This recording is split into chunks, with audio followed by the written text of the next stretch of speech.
Senhoras e senhores, muito bom dia. É com satisfação que iniciamos o terceiro dia desta que é a 31ª edição do Congresso Internacional da Indústria do Trigo, uma realização da Abitrigo, que conta com o patrocínio master da Doremos e da Prozin, patrocínio da HB, Alapala, Ampla, BH, Brabender, nossos agradecimentos também a Biller, a Bunge, a CMPC, Corbion, Copenhagen, Merchants Group, COP, Envirologics, Ercaia, Eurogerme, muito obrigada também a Fiabesa, General Master, Haveri Boker, Idugel, IMAS, IMCD, ISA, Italpac, Clabin, Marítima Heinlein, Mulanquemi, OMG. Nossos agradecimentos também a Pingo, a Halmac, Sangat Berga, Starplan, Suisca, US Associates e Vit Molinos. Convidamos a todos para juntos assistirmos ao vídeo da Abitrigo.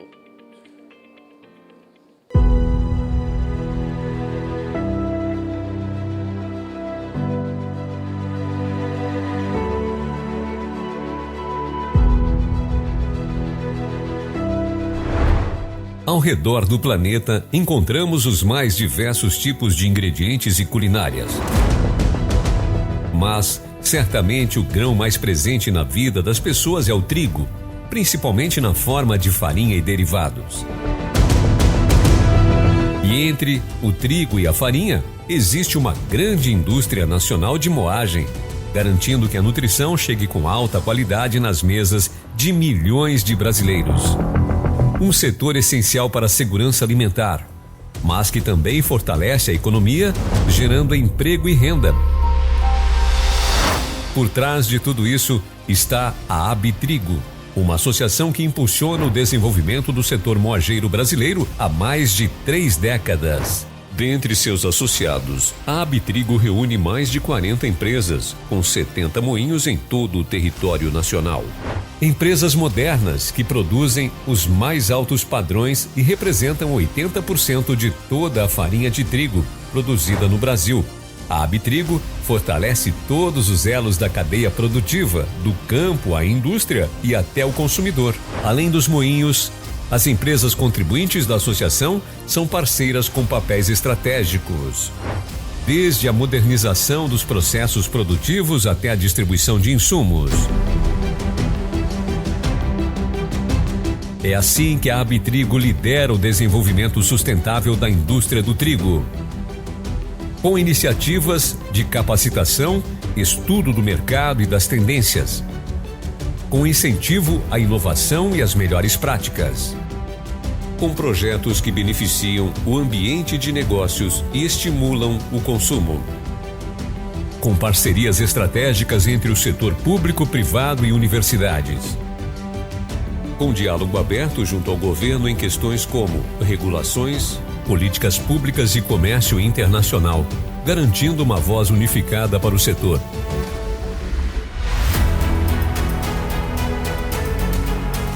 A Abitrigo também é responsável pelo maior evento do setor na América Latina. O Congresso Internacional da Indústria do Trigo reúne líderes e especialistas de toda a cadeia produtiva para debater tendências, inovações, estratégias e questões regulatórias. O evento agrega participantes, palestrantes e expositores de diversos países, fortalecendo ainda mais a troca e as parcerias no setor. Mais do que uma associação, a Abitrigo é a ponte que conecta o setor de trigo ao futuro.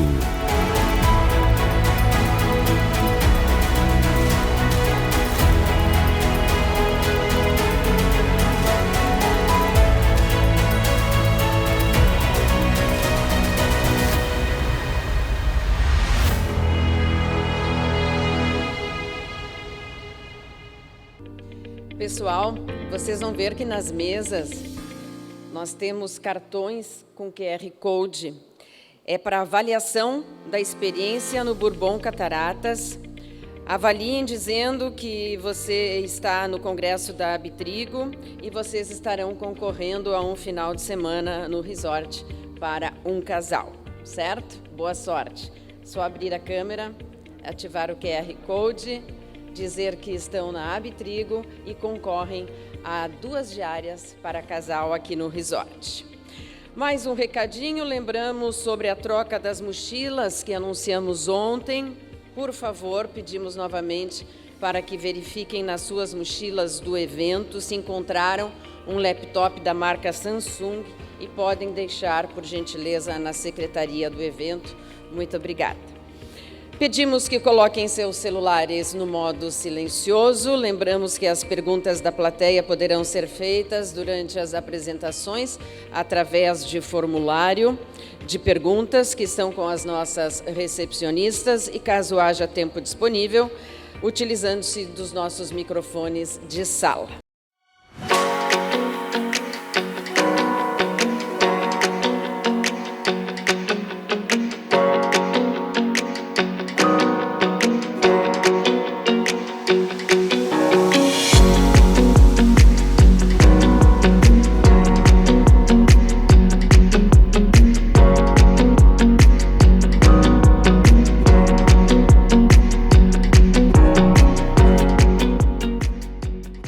Vamos, então, de imediato dar início ao nosso painel de número 3, que tem como tema o trigo e a mídia. Senhoras e senhores, para moderar este painel, convidamos a doutora Vanderly Marchiori, influenciadora digital técnica e fundadora, vice-presidente da Associação Brasileira de Nutrição em Saúde Mental. Bem-vinda. Como palestrantes, convidamos ele que é gerente de novos negócios na Buzz Monitor, senhor Eric Garcia.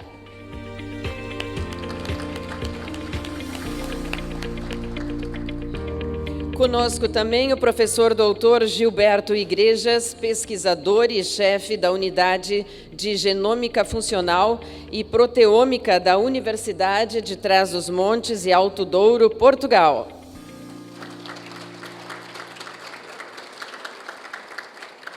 Muito bom dia, bem-vindos ao nosso evento. Com a palavra, a nossa mediadora. Bom dia a todos e a... Tá funcionando? Tá. Bom dia a todos e a todas. É um prazer imenso estar aqui novamente com todos nós reunidos falando sobre isso.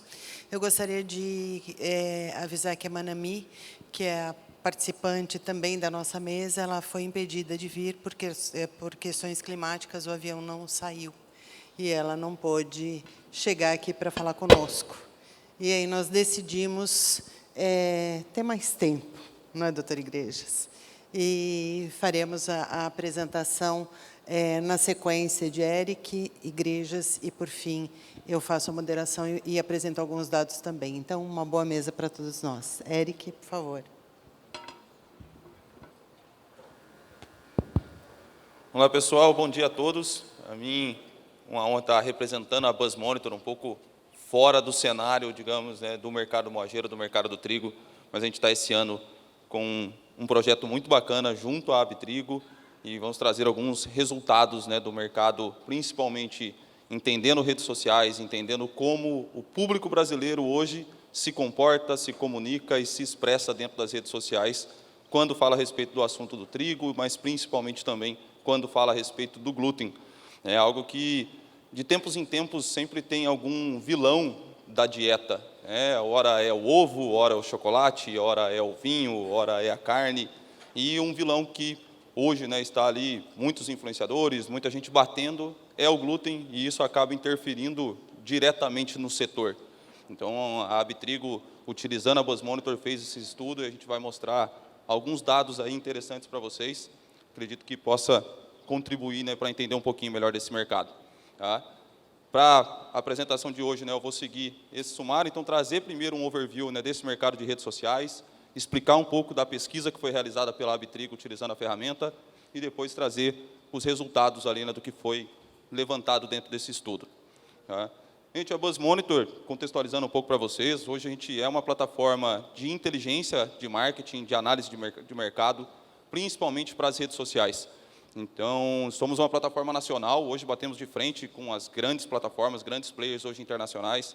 Somos de Recife, estamos baseados em São Paulo, e usa hoje a BuzzMonitor principalmente para esse monitoramento de redes sociais. E aí você pode fazer um monitoramento de saúde de marca, você pode fazer um monitoramento, uma análise de concorrentes também, diretos, indiretos, grandes players que são referências, e você pode fazer o atendimento, realizar o atendimento centralizado por dentro da própria plataforma. Então, é muito interessante porque é um termômetro que vocês podem utilizar nas principais redes sociais hoje que o público está utilizando. Trazendo um pouco de empresas, de grandes marcas que já entendem essa importância e que utilizam hoje a BuzzMonitor para fazer esse monitoramento. E aí a gente percebe que são todos os segmentos do mercado. Então, a gente tem desde o mercado de tecnologia, como a Asus, a TOTUS, a Claro, hoje todo o atendimento e toda a mensuração de campanhas realizado é feito hoje por dentro da BuzzMonitor. Setor de saúde, então AstraZeneca, Prevent Senior, Fiocruz, todos os gigantes hoje estão utilizando a gente para entender exatamente, capturar esses dados de mercado. E vindo para o mercado de alimentação, McDonald's, Burger King, então grandes redes aí de fast food e outras marcas também. Temos a Camil, do setor de alimentação, entendendo um pouco mais junto com o pessoal, Então, já temos J. Macedo, utiliza a BuzzMonitor, M. Dias Branco, utiliza a BuzzMonitor, então, trazendo alguns nomes mais próximos para o cenário aqui da Abitrigo também.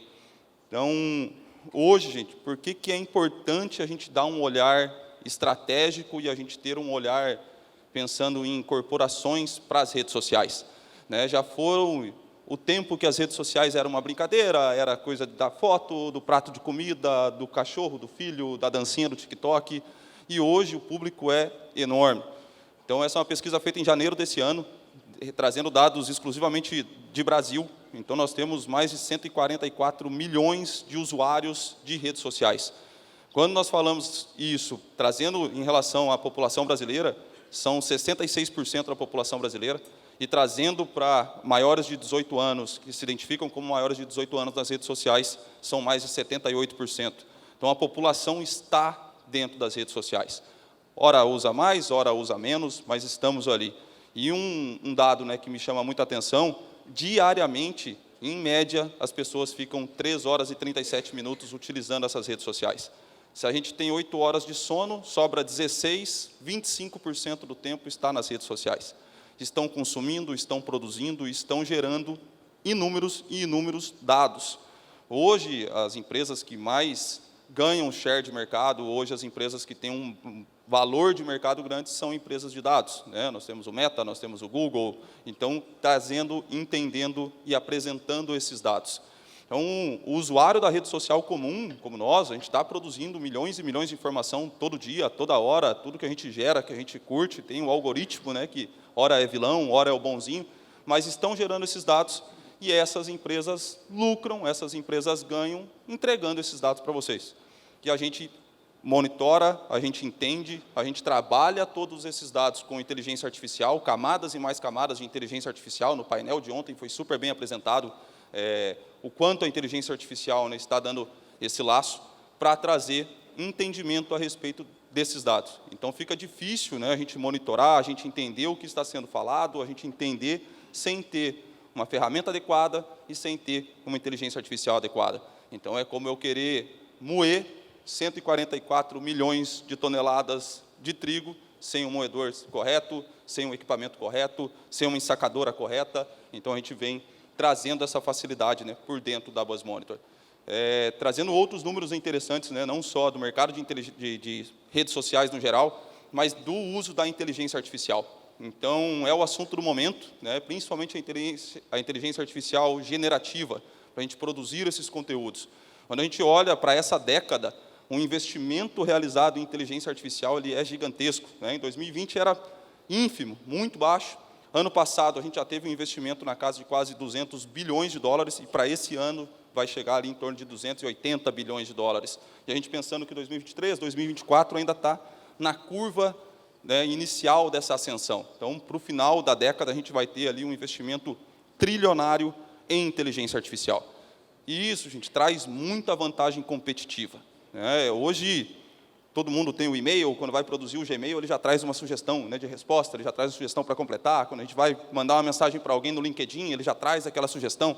São usos pequenos, mas que já estão no nosso dia a dia, né, da inteligência artificial. E aí a inteligência artificial generativa é realmente o que traz essa mágica. Para você humanizar o atendimento, para você produzir um conteúdo de forma mais rápida, para você conseguir entender os dados, trabalhar esses dados de uma forma mais ágil. E aí é entender em tempo real, realmente, tudo o que está acontecendo. E aí, nesse universo de redes sociais, a gente tem esse estudo que foi feito no ano passado, trazendo dados da percepção do brasileiro, né, em relação ao uso da inteligência artificial. Então, no mundo todo, nós somos hoje o terceiro mais otimista a respeito do uso da inteligência artificial. Mais de 95% dos brasileiros acreditam que as empresas podem usar a inteligência artificial generativa, que é hoje principalmente ChatGPT, Gemini do Google, para fazer essas criações, para serem mais inovadoras.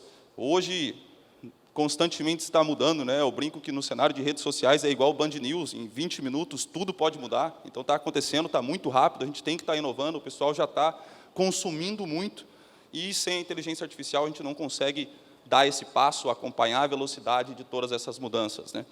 E mesmo com dúvidas, porque é um cenário novo, é um assunto novo, 67% dos brasileiros, né, estão propensos a comprar de empresas que utilizam a inteligência artificial, e aí 94% afirma que tem essas preocupações éticas com o uso dessa tecnologia.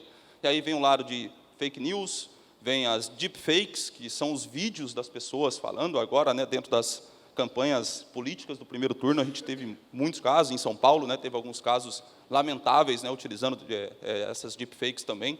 Então, o pessoal é otimista, o pessoal está propenso a consumir, está propenso a utilizar, mas tem essa preocupação.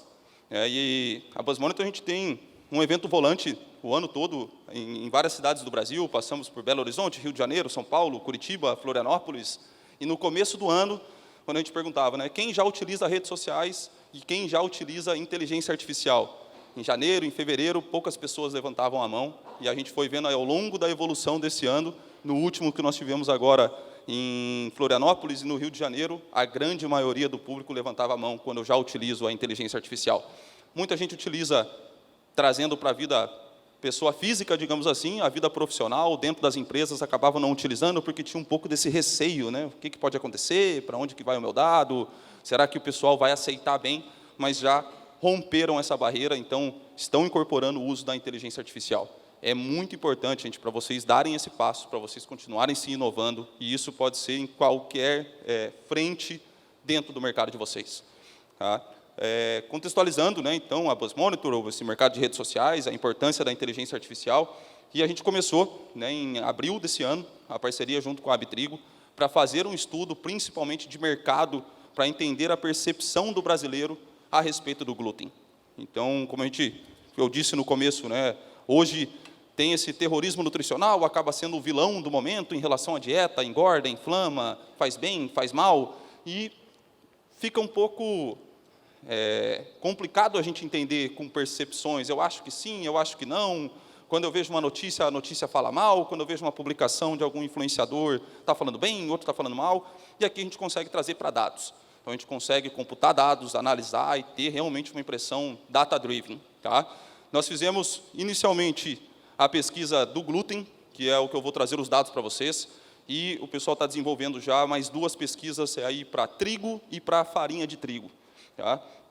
E dentro da plataforma, a gente focou principalmente, né, em X, o antigo Twitter, Facebook, Instagram, e usamos também algumas fontes ali de notícias que eu vou apresentar para vocês. E pelas metodologias de busca, vocês podem determinar exatamente o que vocês querem buscar. Então, eu quero procurar por glúten, mas eu quero procurar glúten aliado a faz bem, aliado a faz mal, aliado a farinha de trigo, aliado a dieta, aliado a receita, ou restringindo receita. Então, vocês conseguem direcionar, tá, exatamente o que você quer pesquisar. E isso acaba trazendo uma assertividade muito grande nesse resultado, né? Tu não pega um resultado muito mais amplo. Tá? E por que monitorar dentro das redes sociais?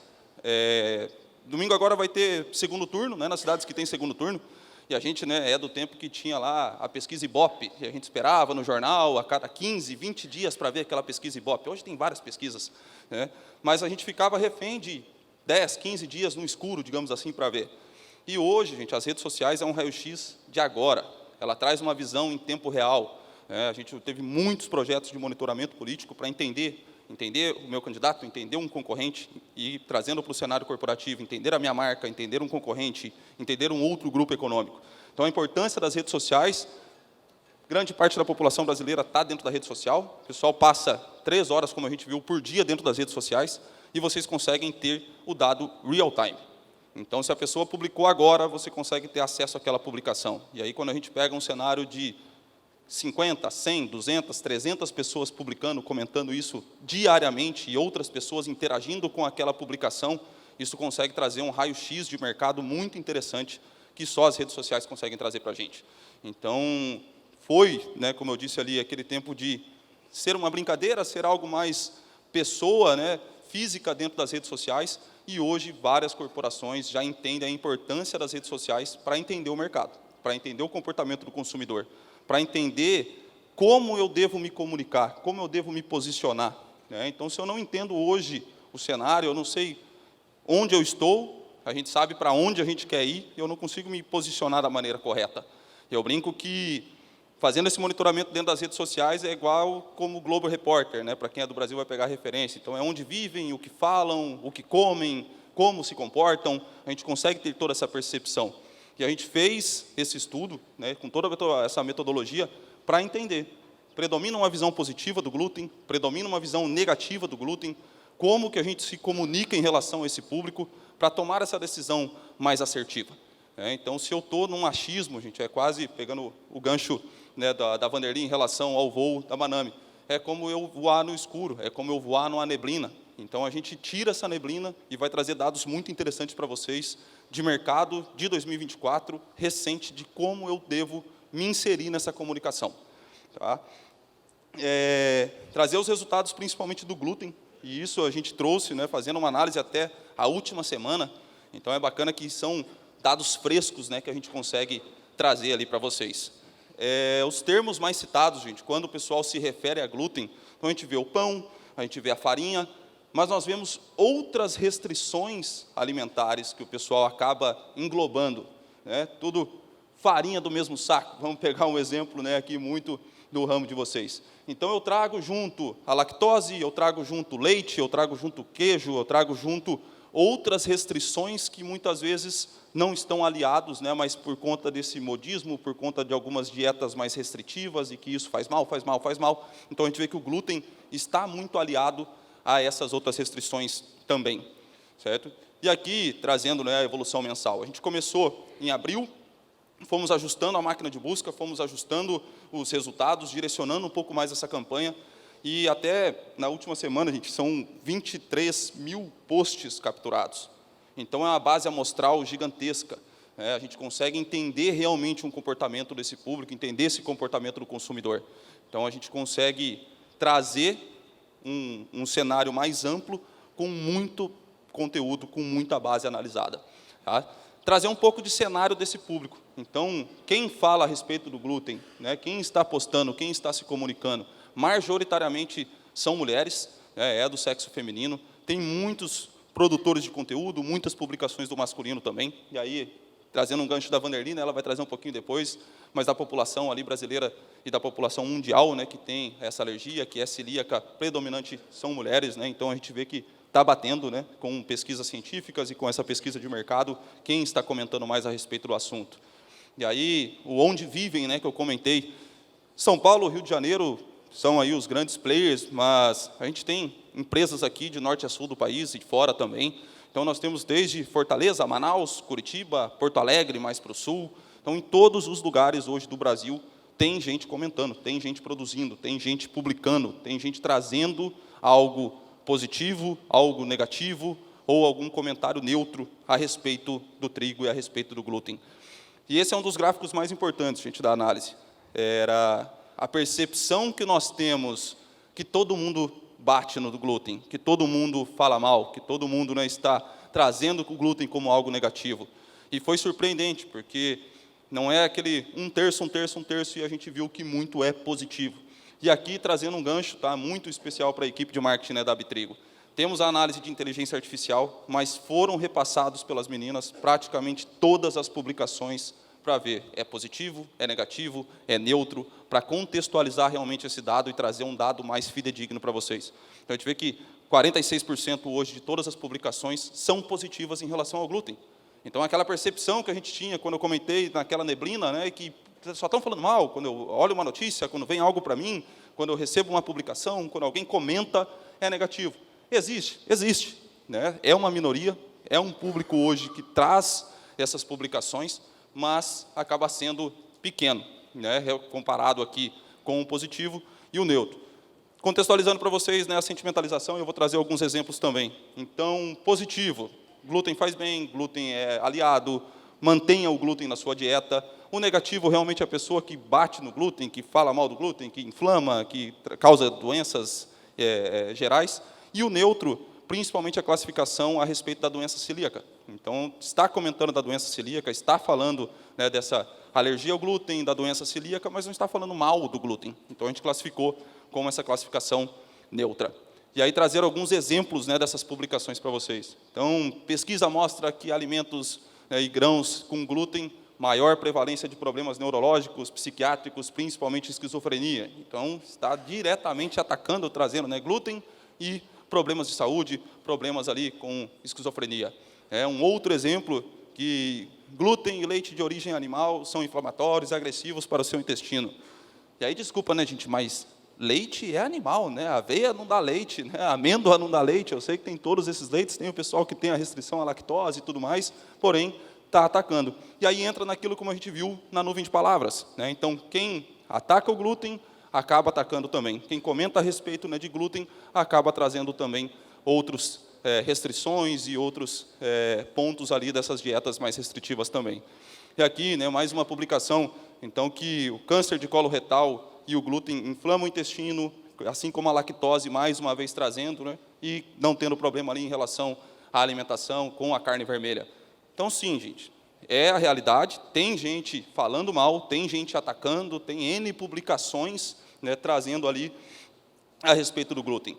E esse é legal porque uma publicação e foi retuitada depois, né, então, deve ser porque o trigo foi geneticamente modificado para facilitar o processo de multiplicação, diminuir custo, e tem diversos tipos de glúten que não tinha no trigo original, digamos assim, né, que o pessoal acaba comentando. E uma coisa puxa a outra, porque a moça de baixo interagiu com a publicação de cima, trazendo isso mesmo, tanto que a minha indigestibilidade do glúten nem é com o glúten em si, mas é com as outras coisas que vêm junto com o glúten.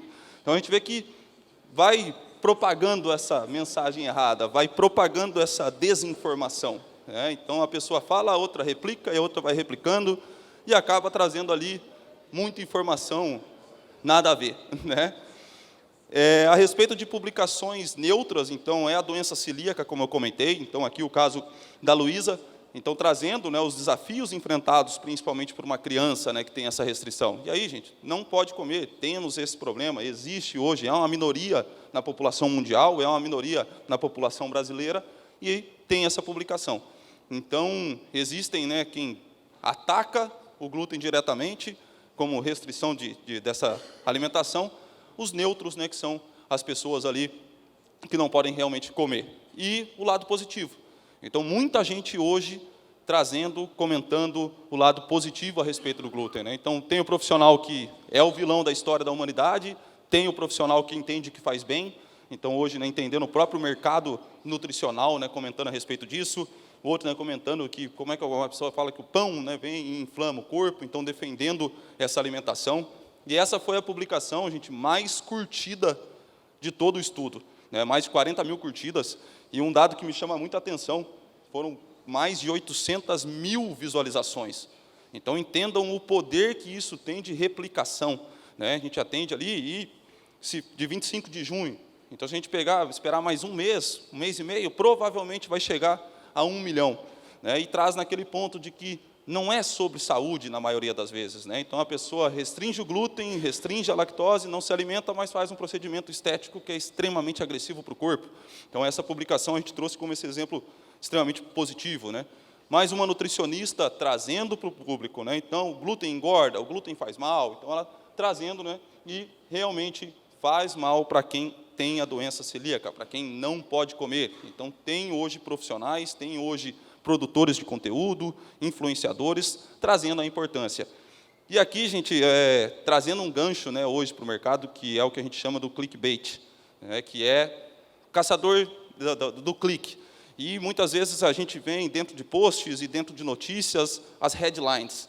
Então, eu só olho a headline, e aquilo me chama uma atenção, às vezes eu clico, ou às vezes eu já não olho o estudo como um todo. Então, quando eu vejo a primeira imagem, né, o glúten faz mal, cuidado com o glúten na dieta, a pessoa já, opa, nem vou comer mais glúten. E a gente vê ele profissional dizendo, claro que não.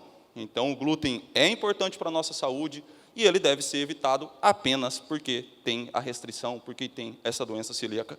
Então, no mercado em geral das redes sociais, existe sim o cenário de quem está atacando diretamente o glúten, associando a algumas doenças, mas existem também a maior parte ali das pessoas produzindo esse conteúdo como um conteúdo positivo, trazendo informação, combatendo essa desinformação. E vindo um pouco, saindo do monitoramento de redes sociais no geral, trazendo um pouco de monitoramento de imprensa, que nós também fazemos. Então, os veículos profissionais, né, que trazem essas notícias. E aí nós vemos que o sentimento negativo, ele diminui ainda mais. Então, precisa de uma curadoria, tem uma atenção um pouco maior, a gente não pode publicar qualquer coisa, né, no nosso jornal, na nossa revista, no nosso canal eletrônico. E, então, ao longo, né, de diferente ali da rede social num todo. Então, a gente vê que, majoritariamente, é neutro, e o neutro vem trazendo informação, é algo mais informativo, muitas vezes a respeito da própria doença celíaca, e uma maior parte positiva do que negativa. E aqui eu trago a evolução mensal, né, desses resultados. E no mês de maio, principalmente, a gente tem a campanha que é o Maio Verde, e é a respeito da doença celíaca, assim como o Novembro Azul, o Outubro Rosa, o Setembro Amarelo. Então, tem uma produção muito grande de conteúdo, principalmente conteúdo neutro, trazendo esse informativo. A gente vê o quanto positivo vem sendo expressivo, né, ao longo desses meses. Tá? E exemplos dessas notícias. Né? E aí, os exemplos, a gente traz principalmente os exemplos positivos. Né? Então, novamente, a headline, novamente o clickbait, e que se eu não me atentar e não entrar dentro daquela notícia, eu fico com aquela primeira impressão, né, que realmente, olha, está falando mal. Então, quais riscos ele pode oferecer? E a verdade é que o glúten é um composto importante para o funcionamento. Então, dentro dessa notícia aqui, numa primeira impressão, ela é negativa, olhando mais a fundo e estudando, a gente vê que ela traz essa informação. É um outro estudo feito, né, por engenharia de alimentos. Então, sugere que ela só seja restritiva, essa dieta, para quem não pode se alimentar. E a importância, gente, de que um alimento sem glúten, ele vai ter menos proteína e ele vai ter mais gordura em relação ao alimento convencional. Então, a pessoa que está comendo para ser mais saudável, esse alimento ele não está sendo tão benéfico para a saúde dela. Não tem o glúten, mas não tem as outras coisas positivas que o glúten traz, e tem uma adição de gordura muito maior nesse alimento também. E aqui mais uma notícia, né, do Metrópolis. Então, entender como essa dieta sem glúten pode ser um vilão para não celíacos. Então, a pessoa evita, e isso traz, depois o pessoal vai entrar mais a fundo numa mudança macrobiótica, em restrições de grandes nutrientes importantes para o corpo, e isso é maléfico. Então, a gente entende, né, dentro desses resultados, a gente entendendo todas essas análises, de que faz mal quem não é celíaco, quem pode se alimentar do glúten, ter essa restrição. E aqui do HCOR, né, então, um alerta para uma dieta restritiva de glúten. Então, é importante que a gente traz, né, principalmente dentro das redes sociais, muita gente atacando diretamente, né, e dentro desses órgãos, seja de notícias ou sejam produtores de conteúdos mais profissionais, digamos assim, trazendo a importância ali de ter essa alimentação. E aí, gente, a conclusão, né, desse estudo principal é combater a desinformação com a informação. Então, hoje, né, tem muita gente trazendo essa desinformação, atacando realmente o glúten. É uma minoria, mas é uma minoria barulhenta, né, assim como outros pontos ali do mercado, e a gente precisa entender, e eu preciso gerenciar essa crise. Não tenho que ignorar, não, deixa ali, deixa, né, baixo. Temos que gerenciar, a gente precisa entender, sem ser reativo. Né? Então, a pessoa atacou, fez um post, né, contra o trigo, contra a Abitrigo, ou contra um moinho, contra uma marca, diretamente a gente vai e rebate, reage, e isso acaba trazendo mais força, né? O pessoal se une e ataca todo mundo. Então, a gente não tem que ignorar, a gente tem que ser realmente formadores de opinião. Então, quem melhor para educar o mercado, para influenciar o mercado, para trazer essas informações do que vocês, que são realmente detentores dessa informação correta. Então, essa informação, gente, essa educação tem que ser contínua. Então, não é quando eu levo o tapa de um lado, eu reajo e depois eu paro. Eu venho, tenho uma reação e depois paro. Então, constantemente, diariamente, né, a gente viu ali dentro dos meses de estudo, teve mais de 23 mil posts, tem meses, né, que teve mais de 6 mil publicações no mês, isso dá mais de 200 publicações por dia. Então, tem a importância de nós estarmos constantemente educando o mercado, ser esse formador de opinião. E a importância das redes sociais, gente, é um excelente meio de difusão de informação. O pessoal está ali, está consumindo, todo mundo hoje, eu tenho certeza, né, que acordou, olhou, pegou o celular, acabou vendo uma notícia, acabou vendo uma rede social, na festa de ontem acabou publicou, né, que está aqui no evento, marcou a arroba do evento, marcou o arroba de um colega, marcou o arroba da empresa, né, que está representando. Eu também fiz isso. Então, está ali, está constante. E as redes sociais, gente, vocês conseguem atingir um público gigantesco no Brasil, ter esses dados que vocês conseguem atingir. Então, é muito importante, porque as fake news são geradas, as fake news, né, e essa desinformação está dentro do ambiente digital, e vocês se posicionarem da forma correta. Então, eu consegui entender a importância desse meio de comunicação corporativo. Tá? Eu deixo meus meios de contato, quem quiser conversar comigo, entender um pouco mais a respeito da Buzz Monitor, e também, gente, para disponibilizar os dados do estudo completo. Eu conversei com a Bitrigo, com as meninas da Atuale, e a gente tem um dashboard que consegue disponibilizar para vocês, e tem muito mais informações do que esses que eu apresentei. Então, eu trouxe ali alguns dados, né, a respeito da nossa pesquisa, e dentro desse dashboard a gente tem muito mais informação e consegue divulgar e consegue passar para vocês entenderem também a evolução desse assunto e os resultados mais amplos ali de dentro do estudo. Tá? Muito obrigado, um ótimo dia a todos.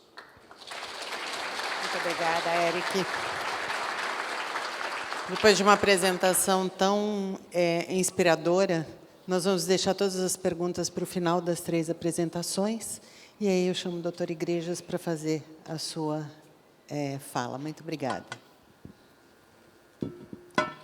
Antes de mais, queria agradecer, em meu nome pessoal, mas também em nome da Universidade de Trás-os-Montes de Alto Douro, o convite que me foi endereçado para estar aqui. É uma verdadeira honra e um privilégio estar hoje aqui no Brasil a comunicar convosco aquilo que tenho feito há cerca de 30 anos a esta parte. Em 1994 completam-se 30 anos que iniciei a investigação dentro da área do trigo e, particularmente, começando pelas proteínas de reserva e pelas gliadinas e pelas gluteninas, que tanto afligem de forma errada o planeta pelas más experiências que alguns teimam em relatar e em propagar. E nós, cientistas, temos muito por hábito dizer que temos a causa, temos a consequência e temos o efeito. E o achómetro não deve persistir em ciência. Nós devemos sempre validar dados com dados experimentais e científicos. E é isso que eu vou tentar demonstrar ao longo da minha apresentação. Dizer-vos desde logo que venho de uma região do norte de Portugal, cerca de 80 quilómetros da cidade do Porto, Porto que dá nome ao vinho do Porto também, que é talvez a marca mais internacional que Portugal tem no mundo, e tem aqui precisamente a minha universidade, na parte superior, e na parte inferior, o Douro Património da Humanidade, desde 2001. E começar logo por dizer que as proteínas constituem cerca de 70% da riqueza daquilo que é a alimentação mundial. E parece que não é muito importante, mas nós devemos muitas vezes questionar-nos sobre o que é que representa 70% da alimentação em termos de proteínas. Questionamos-nos todos os dias sobre o preço do diesel, mas não nos questionamos sobre o preço da falta de alimentação. E se nós olharmos à Bolsa de Chicago, vamos ver que é mais importante nós falarmos do preço dos cereais do que falarmos do preço dos combustíveis ou daquilo que os europeus são tão afligidos com a questão do preço do barril do petróleo Brent. E isto deve ser uma questão que a todos nos deve importar. Nós hoje conseguimos viver sem energia, mas não conseguimos viver sem alimentação. E a Europa, fruto da guerra da Ucrânia, precisamente porque deixámos de ter um abastecimento suplementar de trigo, tivemos logo aí um primeiro sinal de problema quando deixámos de ter a balança comercial do trigo. E isto para dizer que, na realidade, os cereais são importantíssimos. Eu tenho aqui exemplos de 3 trabalhos iniciais quando começámos esta linha de investigação, com a avaliação das proteínas de reserva, daquilo que eram as variedades cultivadas em Portugal, umas ditas mais tradicionais e outras ditas mais modernas. E nós voltaremos a este assunto precisamente pela questão do glúten, porque havia muitos cientistas que achavam que as variedades tradicionais eram isentas de alergenicidade e as variedades modernas, fruto do incremento do melhoramento genético por parte do homem, traziam um aporte de maior alergenicidade. Nós vamos demonstrar ao longo desta apresentação que é uma concepção errada, porque na realidade nós temos variedades antigas com menores índices de alergenicidade ao glúten, como temos variedades modernas também com menores índices de alergenicidade ao glúten. E temos variedades tradicionais com forte alergenicidade ao glúten e outras modernas com forte alergenicidade ao glúten. Ou seja, não há aqui uma relação direta, aliás, como um trabalho que a Ivana mostrou ontem, de 2016, julgo eu. Depois dizer também que nos importa muito a qualidade. E eu tenho aqui dois exemplos, um relacionado com as puroindolinas e outro relacionado com o amido, precisamente porque o trigo não é só a fonte de carboidratos, é também um conjunto suplementar de outros constituintes que importam não só para a tecnologia alimentar, e eu tive possibilidade de visitar aqui muitas das empresas que aqui estão, até porque muito do trabalho que desenvolvemos foram relacionados com a biotecnologia alimentar, particularmente com a parte do alveógrafo, do mixógrafo, na parte dos testes indiretos, mas depois também com a parte dos testes diretos, com a panificação e com a parte do fabrico de biscoitos, e relacionar esses parâmetros indiretos também com o fabrico direto dessas massas alimentícias e a panificação e o fabrico dos biscoitos. Mas dizer, para concluir esta parte, nós estamos aqui a falar de um cereal que tem uma história única. Tem uma história única porque ele está relacionado diretamente com a evolução do homem, da humanidade. E quando nós olhamos a esta humanidade, nós poderíamos até fazer citações de autores, pintores, bíblicas, citações bíblicas, porque mostra exatamente isto que eu estou a dizer. Ou seja, o trigo acompanha a humanidade desde o seu início. E desde o seu início que acompanha a humanidade, porque nós temos uma relação direta no consumo, na relação das nossas vilosidades intestinais, que estão treinadas para digerir o glúten. Excepcionalmente haverá alguns de entre nós que não estão treinados para digerir esse glúten. Mas isso acontece com inúmeros alimentos que todos sabemos existir. E, portanto, essa é a primeira conclusão que nós temos de tirar. O glúten, por si só, não é um prejuízo para a nutrição humana. O glúten, tal como muitos outros constituintes alimentares, terá a sua toxicidade ou a sua alergenicidade mostrada e patenteada como existe em muita alimentação ou fonte de alimentação humana. E depois dizer também algumas situações mais antigas que, de facto, hoje o trigo conjuga tudo o que de melhor nós podemos dizer em termos de estudos genéticos.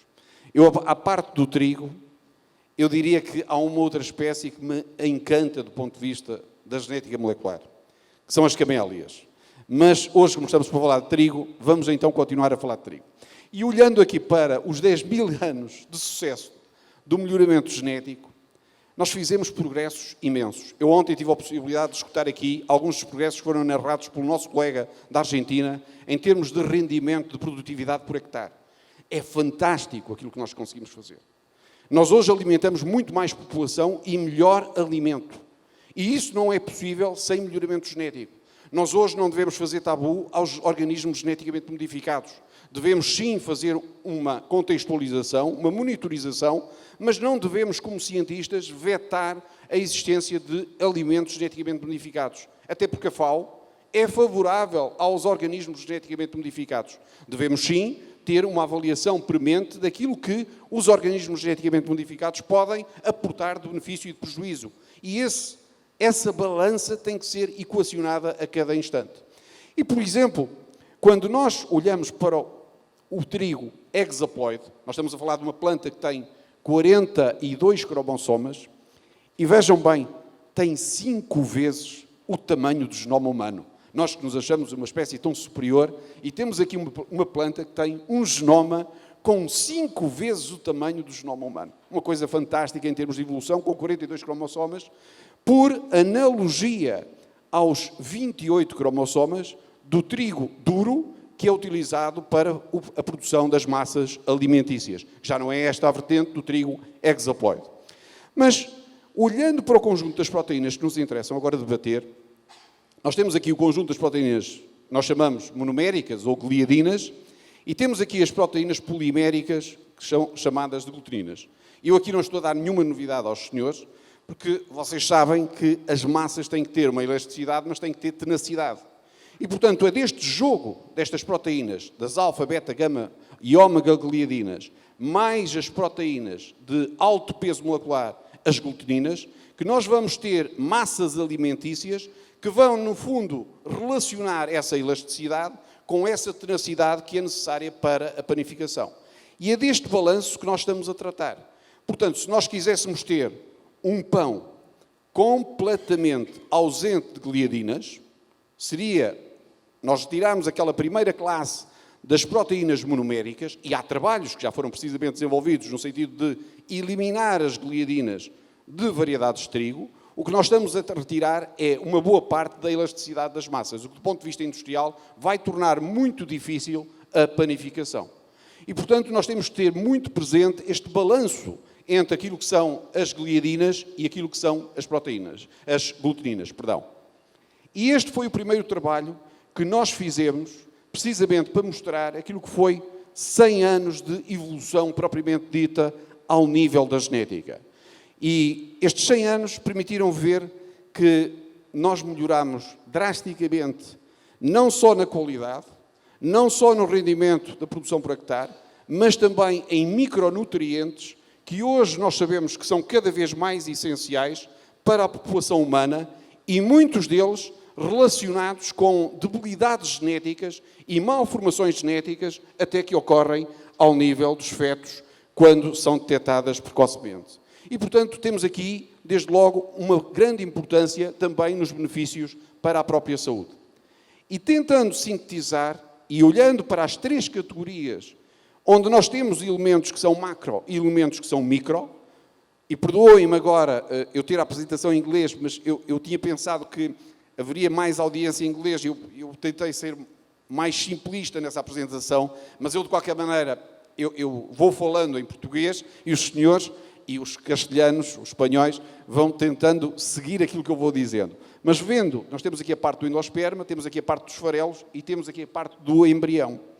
E reparem, há muitos anos atrás, os nossos antigos padeiros os nossos antigos moinhos utilizavam muito o farelo. E era muito utilizado, pelo menos em Portugal e na Ibéria, muito para a alimentação animal. E vejam a transferência que hoje existe ao nível da moagem completa, precisamente para nós utilizarmos na alimentação humana as fibras que vêm precisamente dos farelos da moagem do trigo. E que em variedades tradicionais, também chamadas de landraces, nós tínhamos uma preservação desse património e tínhamos também uma maior componente nessa matéria. Mas, além disso, nós sabemos que dentro dos 4 grupos de proteínas que nós temos aqui, nós temos uma coisa fantástica. Nós temos aqui os aminoácidos essenciais, que nós todos falamos em termos de saúde e de completa saúde para a população humana, e ao mesmo tempo temos aqui apenas um aminoácido que tem algum fator limitativo, que é a lisina, que merece ser cuidado e adicionado de alguma forma numa dieta alimentar suplementar. Porque, na realidade, aquilo que nós temos em termos de carboidratos, e olhando para os carboidratos, nós estamos aqui a ver essencialmente a questão do amido. O amido é uma fonte única que pode ser preservada e pode ser valorizada ainda nestas variedades mais modernas, como uma fonte energética única, como um bem que praticamente está acessível à carteira e a um poder económico mais baixo, o que não acontece com outras fontes proteicas que existem nas nossas sociedades e que são muito mais discriminatórias que aquelas que são provenientes no caso do pão. E, finalmente, nós temos aqui praticamente uma dieta alimentar que, representando cerca de 55% em termos de energia, pode ir buscar uma boa parte dessa energia diretamente ao pão e à panificação, e neste caso, proveniência direta do trigo. E depois temos ainda outros componentes que há 20 anos atrás não eram muito estudados nem eram muito desenvolvidos. Desde logo, os lípidos. Nós temos aqui lípidos que existem ao nível das sementes de trigo, com uma importância nutricional única, precisamente pela fonte energética, mas também pelo próprio acompanhamento da digestão e que valoriza o processo digestivo. E há trabalhos também desenvolvidos nesta matéria, ao nível da valorização da digestão, com dietas alimentares que são provenientes de trigo. E, finalmente, a questão de contribuírem para a própria absorção de determinado tipo de complexos vitamínicos que existem, muitos deles até também disponíveis no próprio trigo, como é o complexo B, como nós teremos possibilidade de ver mais adiante. Repare-se na quantidade de minerais, alguns deles ligados a uma relação direta de combate a deficiências. Deficiências não só de alimentação, mas deficiências também que podem ter uma proliferação genética por malformações genéticas que podem ocorrer. E isto também é bastante importante, e daí muitos destes minerais que são encontrados, às vezes, não nas farinhas brancas, mas em farinhas de moagem completa, que cada vez mais as populações ocidentais parecem estar a privilegiar, como é o caso das biofortificações, ao nível do ferro, ou do selênio, ou mesmo no impacto da biofortificação em termos de saúde pública e de prevenção de doença ao nível de saúde pública. Cada vez mais o Serviço Nacional de Saúde e as políticas de saúde estão mais relacionadas precisamente com as dietas alimentares e as campanhas alimentares em torno precisamente de bens únicos, como é o caso do trigo. E depois o complexo vitamínico B, que eu não poderia deixar de falar. É dos mais relevantes para a alimentação e vejam a contribuição que esta planta pode ter ao nível da alimentação humana, precisamente com os cereais que nós temos aqui, com todo o complexo vitamínico, e depois, no caso em concreto do trigo, a dieta em que preserva-se a utilização do complexo B, com a possibilidade de combater doenças, como têm aqui a beriberi ou a pelagra, que são dois exemplos muito importantes no mundo e que nós sabemos que podem ser combatidos se disponibilizado o complexo vitamínico B. E aqui, muitas vezes, nós falamos na dificuldade, num outro tópico, na dificuldade das vacinações. As vacinações ao nível mundial. E nós, geneticistas, muitas vezes pensamos que a melhor forma de vacinar a população em determinado tipo de doenças era nós termos essas vacinas disponíveis de forma comestível. Ora, nós temos aqui, não são vacinas, mas temos aqui complementos vitamínicos que são disponibilizados à população sob a forma de alimento. O que garante logo à partida que a população fica suprida dessas debilidades e que, portanto, tem acesso a essa vitamina, não vai manifestar, obviamente, a doença. E, portanto, vejam também aqui um sinal de revolução na forma como nós disponibilizamos os complexos vitamínicos, evitando uma outra forma que teria que ser a deslocação de equipas médicas ao terreno para dar esses complexos a essas populações.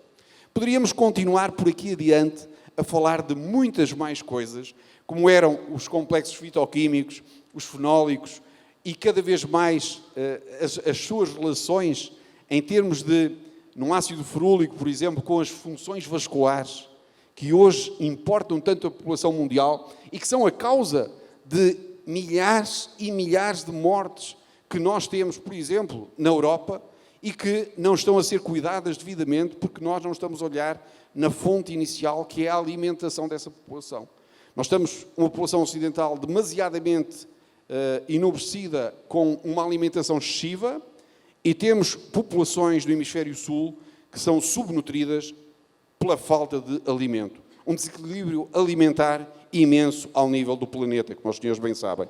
E, finalmente, os complexos antioxidantes, que são tão valorizados ao nível dos frutos vermelhos e outros, e que nós podemos ter praticamente a sua totalidade disponível nas sementes. Mesmo para terminar esta parte, dizer que, de facto, a escolha mais feliz será nós termos a moagem completa e termos aqui o grão completo. E, portanto, nós com o grão completo, praticamente, nós vamos dar resposta a uma série de parâmetros e, ao mesmo tempo, vamos baixar as doenças cardiovasculares, vamos diminuir drasticamente a diabetes tipo 2 e, seguramente, como alguns estudos científicos publicados nos Estados Unidos, há alguns tipos de cancro que estão também associados a uma falta de determinado tipo de componentes e má nutrição.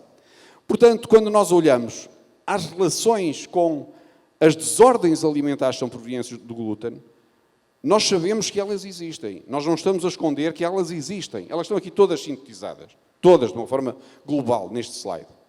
Mas elas são a exceção, não são a regra da população humana. E nós, se tivéssemos que fazer uma monitorização de muitas debilidades do nosso sistema imunitário, nós encontramos muitas debilidades para muitas doenças ao nível da população humana. Agora, no caso do concreto do glúten, por exemplo, estou a pensar no caso da doença celíaca, nós temos cerca de 1% da população mundial. Portanto, não adianta de nada nós andarmos aqui a propagar a mentira, em cima de mentira, a desadequar o nosso trato digestivo daquilo que foi uma nossa evolução convergente com a própria evolução da espécie do trigo, porque, na realidade, nós estamos treinados para nos alimentarmos de trigo. É mesmo assim. Estamos treinados para nos alimentarmos de trigo. E, portanto, eu vou sintetizar todo o trabalho que temos desenvolvido nesta matéria em 3 erros de comunicação que têm acontecido em relação a esta matéria.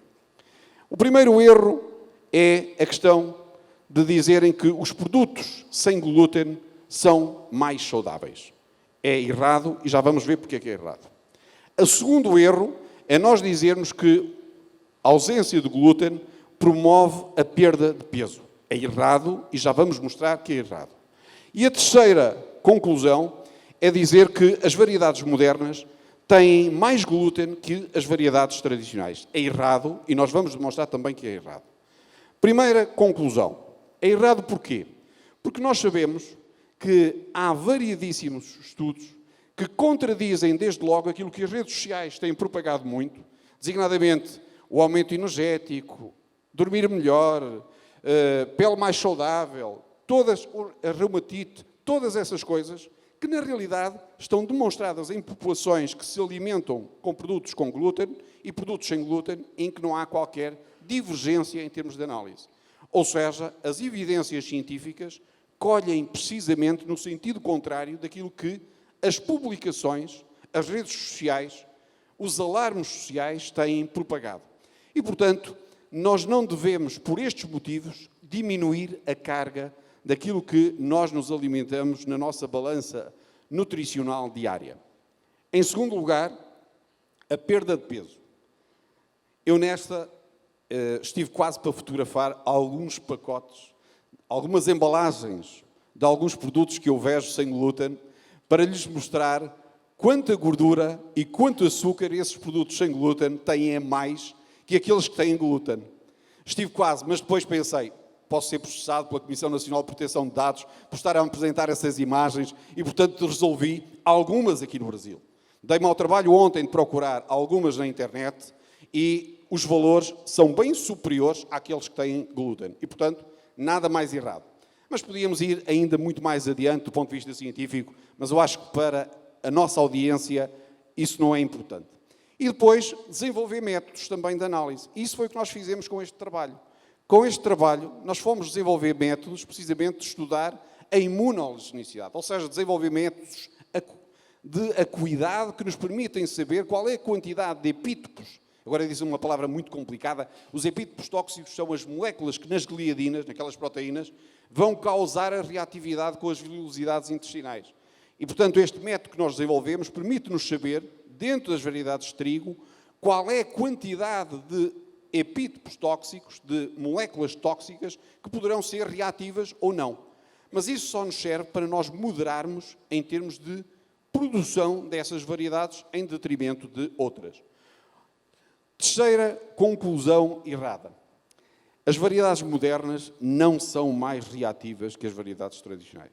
Ontem foi apresentado aqui um trabalho.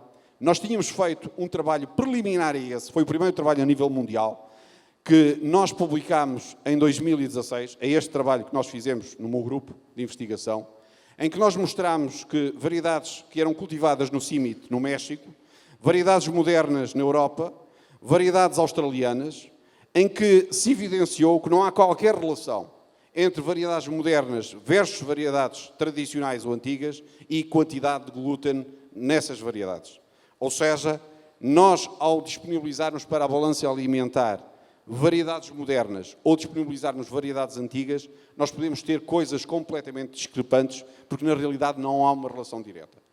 É certo que no início deste século, se pensava que as variedades tradicionais teriam uma menor quantidade de glúten, mas isso não corresponde à verdade, como demonstrou este trabalho e como demonstrou depois, posteriormente, o trabalho do Peter Shurey, em Inglaterra, em Bristol, que veio confirmar os nossos dados com uma outra amostra, não com a amostra que nós tínhamos utilizado, mas com outro conjunto de variedades. E depois, um outro trabalho que nós levámos a cabo no ano passado. No ano passado desafiei os colegas matemáticos e informáticos para, com base na rede neuronal que eu lhes ia fornecer em termos de palavras-chave, eles iam desenvolver um algoritmo para buscar diariamente quais eram os termos que estavam a ser pesquisados nas redes sociais e que, de alguma maneira, influenciavam negativamente a comunicação. E os meus colegas, com a rede neuronal que eu lhes cedi, aparece, em primeiro lugar, podem ver neste slide, a doença celíaca como a mais relevante. Ou seja, a quantidade de informação que é propagada de forma errada acaba por ter repercussões nos mídias que depois vão acarretar, obviamente, prejuízo, não só para os pesquisadores, mas também para aquelas pessoas, como os senhores, que trabalham nesta matéria. E, portanto, é muito importante, nós estamos a atualizar estes dados vão ser atualizados todos os anos, precisamente para fazermos essa monitorização, esse acompanhamento desta matéria que nós consideramos de toda a relevância. E mesmo para terminar, dizer, em termos de mensagem, para nós levarmos para casa, não há qualquer relação de evidência de causa e consequência nos produtos modernos versus nos produtos antigos. Os produtos modernos vieram dar resposta a um outro tipo de panificação que nós não tínhamos há alguns anos atrás. E depois dizer também que a quantidade de moléculas tóxicas que nós poderemos encontrar ao nível dos epítopos não são tóxicas para a maior parte da população, para a quase totalidade da população. Há apenas uma parte da população que, sofrendo de uma debilidade alimentar, não consegue, obviamente, estar e suportar esses produtos como suporta a maioria da população. E finalizo dizendo que, mesmo nesses casos, nós, geneticistas, e também a indústria, se deve preocupar. E devemos, no futuro, desenvolver produtos também para essa classe de pessoas, porque seguramente teremos possibilidade de os vir a desenvolver, seja com recurso aos OGMs, seja com recurso a outras estratégias de melhoramento genético, que vão seguramente culminar com uma alimentação mais igual para todo o planeta. E, portanto, a informação não pode ser biasada. Nós temos que ter uma informação muito clara e muito objetiva. E a informação clara e objetiva é isso que os senhores estão a fazer e a organização deste congresso está a fazer. Trazer a informação atual ao estado da arte atual. E o estado da arte atual é este. O que isso não quer dizer que daqui a 20 anos ou 30 anos os cientistas não se tenham enganado, mas hoje a informação que nós temos é esta.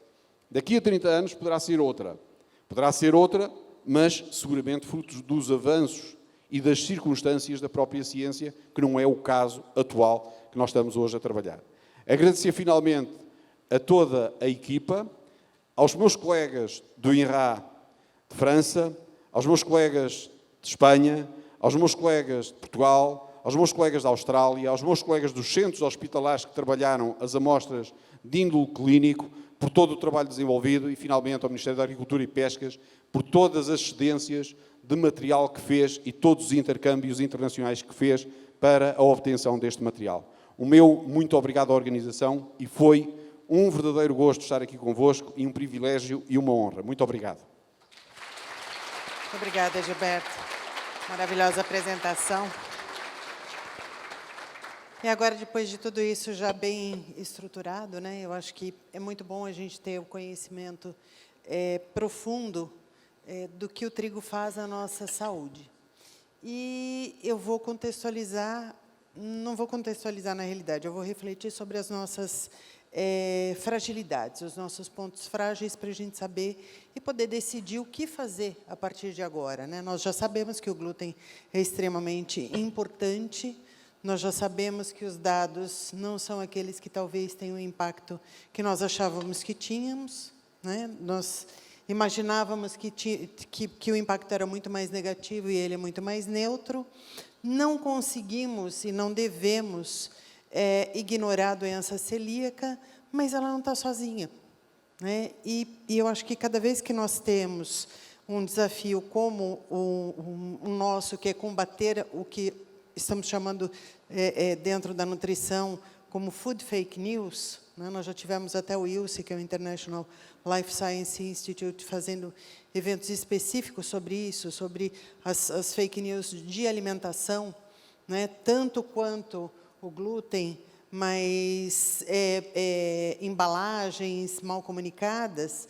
Só que o que acontece nas pessoas que propagam esse tipo, que recebem, né, na realidade, os leigos que recebem esse tipo de informação?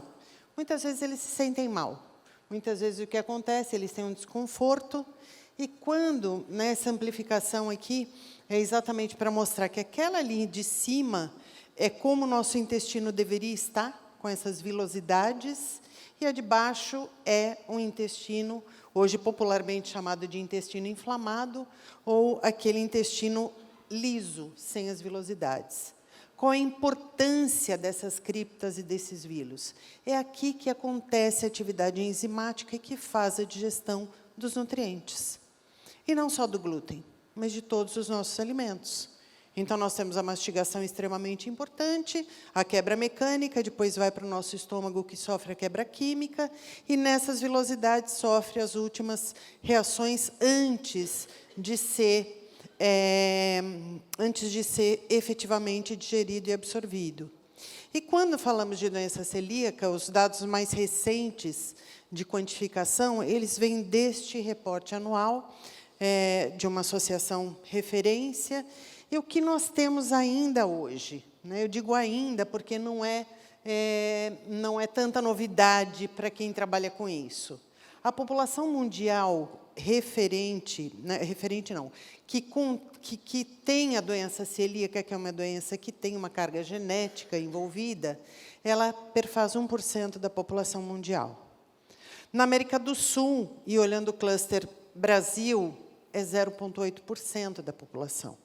Então, nós não temos além, em pacientes celíacos, nós não temos além de 1% da nossa população. Então, por que cresceu tanto esse discurso?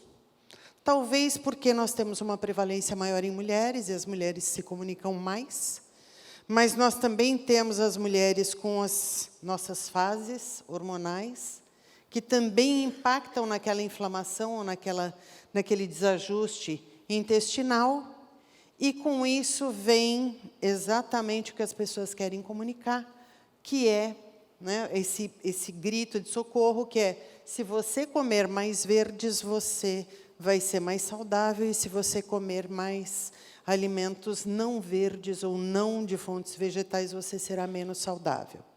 E a gente só esquece de uma palavra que tem que ser vivida no dia a dia, que é o equilíbrio. É o equilíbrio porque eu já fiz uma reportagem para a Rede Record, muitos anos atrás, com um rapaz que ele só se alimentava de manga. E ele consumia 15 quilos de manga por semana, única e exclusivamente. A denominação técnica para isso é frugívoro, um rapaz frugívoro. E ele se achava super saudável, só que não. Né? Comendo só manga, ele tinha dislipidemia, ou seja, ele tinha um excesso de colesterol, ele tinha resistência insulínica. Porque existem condições fisiológicas que, obviamente, são impactadas pela escolha alimentar, mas que não dependem única e exclusivamente da escolha alimentar. E aí, quando eu trago uma imagem para vocês aqui como essa, é para lembrar que cada vez mais nós vamos falar exatamente do eixo intestino-cérebro. Quando o nosso intestino está saudável, nós temos uma produção e liberação de neurotransmissores diferentes. Então, quando nós falamos de qualquer doença que acometa o nosso intestino, nós estamos falando de alterações como ansiedade, como depressão. E por que eu trago isso para cá neste momento? Porque a doença celíaca é muito confundida com o que hoje nós já chamamos e sabemos que existe, que é o leaky gut. E o leaky gut nada mais é do que um intestino gotejante. Ele é um intestino que deveria estar todo juntinho ali, naquele comecinho da imagem, né, quando ele está bem grudadinho, mas não, ele contém essas aberturas. O que faz isso? Gente, não é o glúten, não é a farinha de trigo. O que faz acontecer essas aberturas, o que faz o intestino ficar permeável, o que faz ele ficar aberto, são outros comportamentos que não o consumo de trigo nem de glúten. E é isso que a gente deve comunicar. É isso que as pessoas precisam saber. Porque está tudo certo, né? Eu tenho isso no meu consultório com muita frequência. Não, então o glúten me faz muito mal. Eu não como pão, eu não como nada com trigo. Aí eu espero um pouquinho, né? Aí eu digo assim, cerveja, você bebe? Ah, cerveja não me faz nada mal. Ué, e o glúten da cerveja? Aí eu não posso dar risada, né, amiga? Aí eu só espero e digo assim, nossa, mas então isso é ótimo, isso é um ótimo dado. Porque você tem 0 problemas com glúten. Se você bebe cerveja, ela não te faz mal, você não tem problema com glúten. E aí a pessoa começa a refletir sobre outros comportamentos. Nós temos o excesso de bebida alcoólica causando isso, nós temos o excesso de estresse causando isso, nós temos o uso de medicamentos sem prescrição médica causando isso, porque, ou até com prescrição, porque o antibiótico, quando se usa o antibiótico, também isso é causado. Ou seja, nós precisamos tratar a parede intestinal para reagirmos menos. Então, esse é um grande ponto. Se eu olho ali para a doença celíaca, que se comunica neutramente, e eu tenho 1%, e a sensibilidade não celíaca ao glúten, que nós temos esse caso também, da sensibilidade não celíaca ao glúten, que é a mesma clínica, mas não tem os marcadores, não tem o HLDQ2, nem o HLDQ8 detectados, não tem o gene detectado, mas a clínica é a mesma. Se eu tenho essa situação, está tudo certo, eu vou ter que fazer a restrição, eu vou precisar fazer a restrição, mas o impacto disso pode ser pior. E o manejo, o gerenciamento disso tem que ser observado. Essa é uma publicação feita com alimentos sem glúten na Espanha, é uma das maiores, por isso que eu trouxe para cá.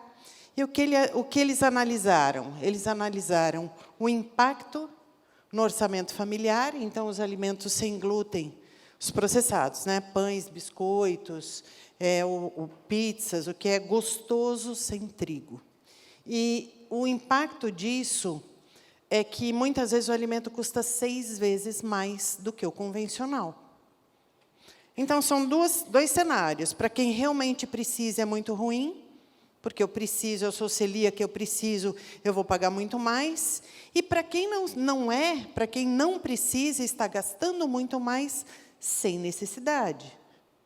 Porque lembra que a única coisa que eu tenho que fazer é tratar meu intestino. E o desfecho, a conclusão, é que a concentração de proteínas nesses alimentos é significativamente menor. Ele contém muito mais gorduras e gorduras saturadas, ele contém mais açúcares livres e eles contêm maior índice, maior carga glicêmica, que é tudo que a gente não quer para a nossa longevidade. Se a gente quer viver bem ao longo da nossa vida, nós devemos cuidar da glicação, que é esse índice glicêmico. Quanto mais açúcar nós acumulamos nas nossas células, menos nós vivemos. Aí nós entramos num quadro de inflamação, de oxidação. Quanto mais açúcares livres, maior é a nossa chance, né, a nossa probabilidade de doenças cardiovasculares, inclusive de células tumorais. E quanto menos proteína, mais sarcopenia. A sarcopenia, a deficiência, é a falta de massa muscular. E se tem uma coisa que mata, é a não atividade. E o que mais deixa o idoso sem atividade é não ter massa muscular suficiente. Ou seja, nós precisamos, né, internamente, na nutrição, a gente chama de bater a proteína do dia. Nós precisamos bater a meta de proteína no dia. E aí, quem come um bifão achando que está arrasando, aquele bifão de 150 gramas, ele vai ter 25 gramas de proteína. Ele não tem 150 gramas de proteína. E aí, abrir mão de um grupo de alimento que é também fonte proteica é de alto risco para doenças crônicas. Até porque a substituição, esse é um artigo publicado, né, eu tirei de um artigo publicado pela Federal de Santa Catarina, mostrando que também aqui os alimentos sem glúten, eles contêm mais gordura, mais carboidratos livres, maior valor calórico e maior índice glicêmico, que, mais uma vez, é o que a gente não quer. Então, por que a gente não começa a comunicar a verdade sobre o trigo? Por que a gente não começa a comunicar o quão ele faz bem? Porque nós temos pelo menos 95% da população sem problema. Nós temos pelo menos 95% da população considerando a sensibilidade não celíaca ao glúten. Só que as coisas acabam se confundindo. Até para a gente quando está na clínica. Porque se eu pego uma deficiência enzimática, e a intolerância à histamina é deficiência de enzima na digestão, os sinais e sintomas são iguais aos da doença celíaca. Tenho zero problema com trigo, tenho zero problema com glúten, mas quando eu como alimentos como tomate e kiwi, que são ricos em histamina, eu tenho sintomas de distensão abdominal, dor abdominal. Dependendo do tipo de defensivo agrícola que foi utilizado, eu também posso desenvolver essas intolerâncias. Só que este diagnóstico agora vem sendo mais explorado. Mas ele é confundido. Então, ele, para a gente, vira um desafio. Eu preciso entender, e tenho muitas colegas, eu trato de muitas das minhas alunas, eu tenho 37 anos de nutrição, 27 anos trabalhando com alimentos funcionais e plantas medicinais, então eu cuido de muitos médicos e muitas colegas, né, muitos colegas, e é um trabalho insano falar com um profissional de saúde sobre coisas que são confusas. E quando eu digo, e essa noite mesmo, tem uma que mora em Houston, ela mandou um post para mim, exatamente isso, ela mandou um post para mim, dizendo assim, nossa, este post foi escrito sobre o meu caso. Aí eu estava meio cansada, né, mas eu estava feliz com a história do Abravanel, né? Tinha ficado muito feliz, né? Estava mais relaxada, embora cansada. Eu só respondi assim, nós estamos tratando tudo isso e isso tem nome, é intolerância à histamina. Para de ser louca. Né? Literalmente, para de ser louca. Porque você já tem conhecimento para isso. Só que isso se confunde. E o que a gente precisa trazer ao olhar de todos é o trigo também como um veículo de consumo de alimentos saudáveis. Cada vez que eu faço um molho para um macarrão, eu posso colocar vários vegetais, não só um tomate. Aí eu vou ter beta-caroteno, aí eu vou ter licopeno, aí eu vou ter muito mais vitaminas, eu vou ter tocoferol, que é 50 vezes mais potente do que a vitamina E, eu vou ter selênio, ou seja, eu consigo fazer o trigo ser um veículo de proteínas e de vegetais, de fitoquímicos, que nós já temos mapeamento brasileiro de pelo menos 15 anos, de um pesquisador, David Gellenbeck, da Universidade da Califórnia, mostrando que o Brasil é deficiente em consumo de fitoquímicos. E não é uma deficiência de 10%. O Brasil, de 15 anos atrás, e infelizmente ele não mudou muito para a atualidade, nós consumimos, em média, 48% menos do que deveríamos de fitoquímicos, de vitaminas, minerais e os compostos bioativos dos alimentos vegetais. E nós também somos deficientes em consumo de fibras, como a maioria da população sul-americana. Então, tirar um prato desse sem justificativa real é aumentar essa deficiência. Tirar um sanduíche em que eu consigo colocar alface e tomate para uma criança que ainda não aprendeu a comer vegetais da maneira adequada é aumentar essa deficiência. É por isso que eu quis fazer todas essas contextualizações, até para trazer para a gente esta grande reflexão. A chave da saúde é o equilíbrio. E o equilíbrio está associado à variedade alimentar. A variedade.